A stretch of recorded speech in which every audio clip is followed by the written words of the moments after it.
உறவுகளே, இங்கே பாருங்கள், மதியம் செஞ்ச பிரிஞ்சி சாதம் இருக்குது. சஞ்சய் வாங்கிட்டு வந்த சில்லி சிக்கனும் இருக்குது. ஆனால் எனக்கு தோசை சாப்பிடணும் போல் தோணுது. வாங்க தோசை ஊற்றலாம். பொடி தோசை சாப்பிடணும். அதுவும் வாங்க ஊற்றலாம்.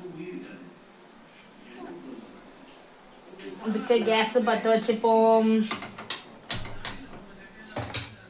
அதுக்கு ஒரு தவாவை வச்சுப்போம்.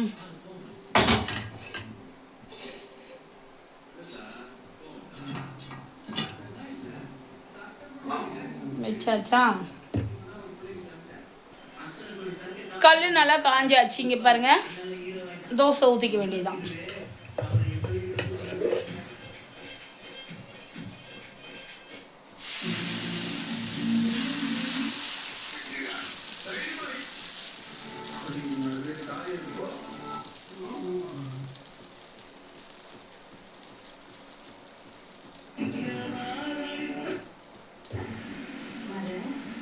அது எண்ணெய் ஊற்றுறதுனால கொஞ்சம் தோசை சரியாக வர மாட்டேங்குது. சரி, நைஸ் வேண்டாம், நம்ம கல் மாதிரி ஊற்றிக்கலாம். ஓகேங்களா?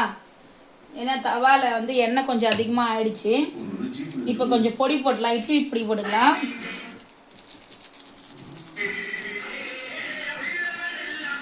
யாருக்கெல்லாம் இட்லி பொடி தோசை ரொம்ப பிடிக்குமோ கமெண்டில் சொல்லுங்கள். இப்போ பாருங்கள், இட்லி பொடி போட்டாச்சு. அது கூடயே கொஞ்சம் ஃபுல்லாக நெய் ஊற்றிக்கலாம். நிறைய.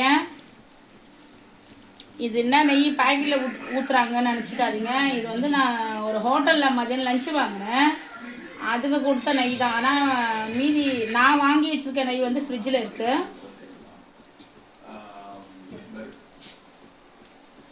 எனக்கு ரொம்ப பிடிக்கும். எனக்கு ரொம்ப ரொம்ப பிடிக்கும் நெய் தோசை. அதில் வந்து பொடி போட்டால் ரொம்ப பிடிக்கும். அதுலேயும் போச்சு ஏதோ சில்லி சிக்கன் வாங்கிட்டு வந்தாங்கல்ல, அதில் இருக்கிற ஆனியன் கொஞ்சம் மேலேயே அப்படி தூவி விட்டுடலாமா? இன்னும் எம்மியாக இருக்கும் தெரியுமா அந்த தோசை. யாருக்கெல்லாம் பிடிக்குமோ இந்த தோசை நீங்கள்லாம் கமெண்டில் சொல்லுங்கள். செம்ம. இங்கே பாருங்களேன், இந்த சில்லி சிக்கனோட அந்த பொடி தோசைக்கு நெய். இங்கே பாருங்கள், செம்ம. வேறு லெவலில் செம்மையாக இருக்கும். ரொம்ப பிடிக்கும். இப்போ பாருங்கள், அந்த தோசை வேறு லெவலில் இருக்கும். இன்னும் இருக்கு, வேகட்டும். ஒரு தோசை போதும் எனக்கு. இந்த மாவு ஃப்ரிட்ஜில் வச்சிடலாம்.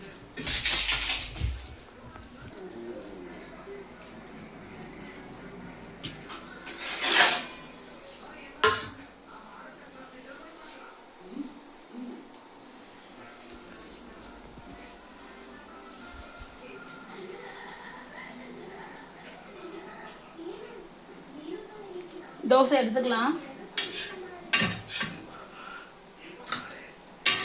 டேஸ்ட் பண்ணிட்டு சொல்கிறேன்.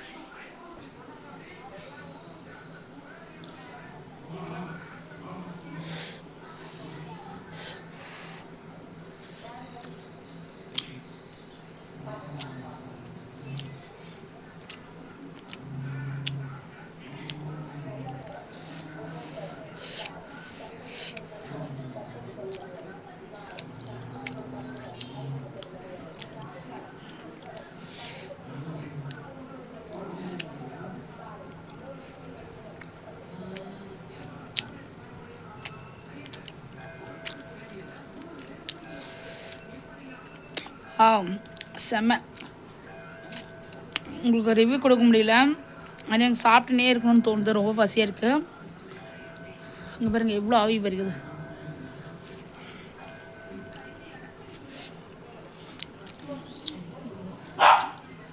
இந்த தோசையை முடிச்சுட்டு உங்கள்கிட்ட பேசுகிறேன். பாய், see you.